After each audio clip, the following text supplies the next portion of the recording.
Congress party के नेता राहुल गांधी जी कर्नाटक के बेलगारी में रैली को संबोधित करते हुए राजा महाराजाओं को लेकर विवादित बयान दिया है। आपकी जानकारी के लिए बता दें, रैली को संबोधित करते हुए कांग्रेस पार्टी के नेता राहुल गांधी जी ने यह कह दिया कि पहले के जो राजा महाराजा हुआ करते थे, आदिवासी पिछड़े अल्पसंख्यक की जमीन पे जबरदस्ती कब्जा कर लिया करते थे। जबरदस्ती आदिवासी अल्पसंख्यक पिछड़ों को उठा लिया जाता था।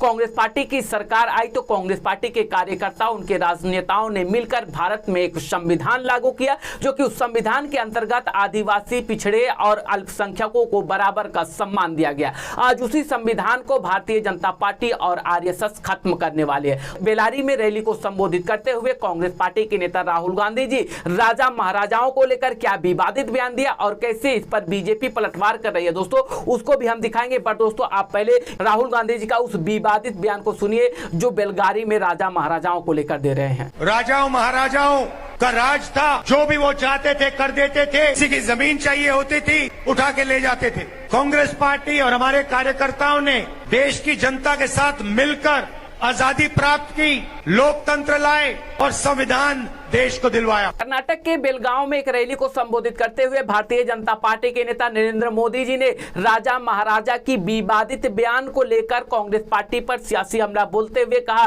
कि जिस राजा महाराजा को आज शहजादे अपमानित कर रहे हैं, उन्हें यह मालूम होना चाहिए कि छत्रपति शिवाजी महाराज और महाराणा प्रताप, इत्तूर की रानी आज हमें प्रेरित करती है। दोस्तों, राजा महाराजाओं को लेकर विवादित बयान देने के बाद राहुल गांधी जी खुद घिरते हुए दिख रहे हैं और राहुल गांधी जी इससे पहले भी कई ऐसे स्पीच दे चुके हैं जो कि उसको लेकर प्रधानमंत्री नरेंद्र मोदी जी ने कांग्रेस पार्टी के नेताओं पर ही पलटवार करते हैं। तो राजा महाराजाओं को लेकर क्या पलटवार कर रहे हैं प्रधानमंत्री नरेंद्र मोदी जी, उनका भी वीडियो आप अपनी स्क्रीन पर सुनिए। आपने कांग्रेस के शहजादे का एक ताजा बयान जरूर सुना होगा। ये शहजादे का कहना है कि भारत के राजा, भारत के महाराजा ये अत्याचारी थे, ये गरीबों की जमीन छीन लेते थे, जब मर्जी पड़े तब उनका सब हड़प कर लेते थे। कांग्रेस के शहजादे ने छत्रपति शिवाजी महाराज, चित्तूर की रानी चिन्नम्मा जैसे महान व्यक्तित्व का अपमान किया है। इनका सुशासन, इनकी देशभक्ति आज भी हम सभी को प्रेरित करती है। जरा शहजादे को पता है क्या मैसूरू राजघराने का योगदान को याद नहीं रहा। मैसूरू राजघराने को आज पूरा देश गर्व के साथ देखता है कि नहीं देखता है। हमें लग रहा है कि कांग्रेस पार्टी के नेता राहुल गांधी जी के जो स्पीच लिखने वाले अधिकारी हैं उन्हें बदल देना चाहिए, क्योंकि इससे पहले कई बार राहुल गांधी जी ऐसे स्पीच दे चुके हैं जो कि उसके वजह से वह खुद मजाक बन जाते हैं। इससे पहले उन्होंने एक बयान दिया था कि स्टोव पर कोयला रख के चाय बनाने को लेकर, जो कि इस पर भी जबरदस्त मीम बना हुआ था। इससे पहले कांग्रेस पार्टी ने शक्ति को लेकर विवादित बयान दिया था, जो कि इसको लेकर भारतीय जनता पार्टी के नेता नरेंद्र मोदी जी ने पलटवार किया था। एक बार और विवादित बयान दिया है राजा महाराजाओं को लेकर, जो कि इस पर भी भारतीय जनता पार्टी के नेता नरेंद्र मोदी जी ने पलटवार किया है। तो राहुल गांधी जी ऐसे विवादित स्पीच देने से बचें। उत्तर प्रदेश में चंद्रशेखर रावण जो दलितों का नेता है, उनकी धीरे धीरे करके पहचान खत्म हो रही है और पहचान खत्म करने वाले और कोई नहीं, मायावती के ही भतीजे आकाश आनंद है। आकाश आनंद ने भारतीय जनता पार्टी पर जमकर सियासी हमला बोलते हुए कहा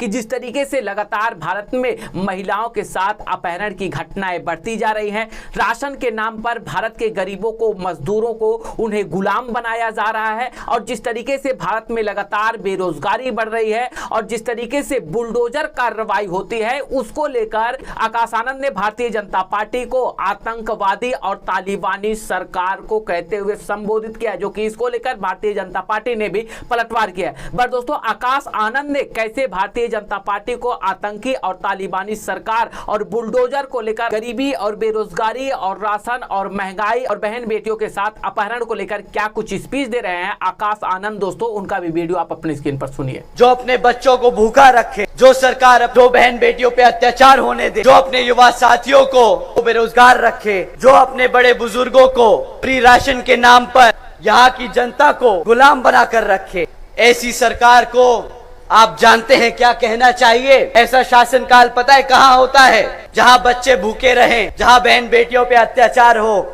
जहाँ युवा बेरोजगार हो, जहाँ जनता फ्री राशन के नाम पे गुलाम बना दी जाए। ऐसी सरकार आतंकवादियों की सरकार होती है, ऐसी सरकार तालिबान अफगानिस्तान में चलाता है।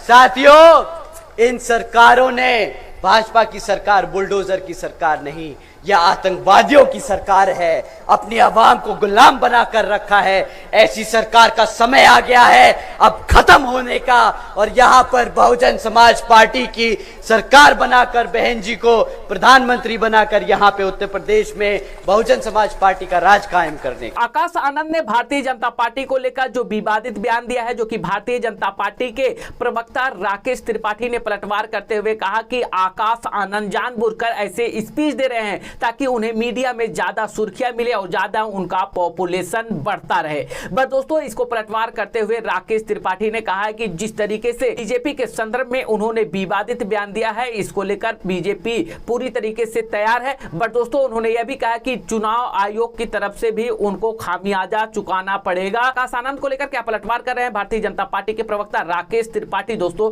उनका भी वीडियो आप अपनी स्क्रीन पर सुनिए।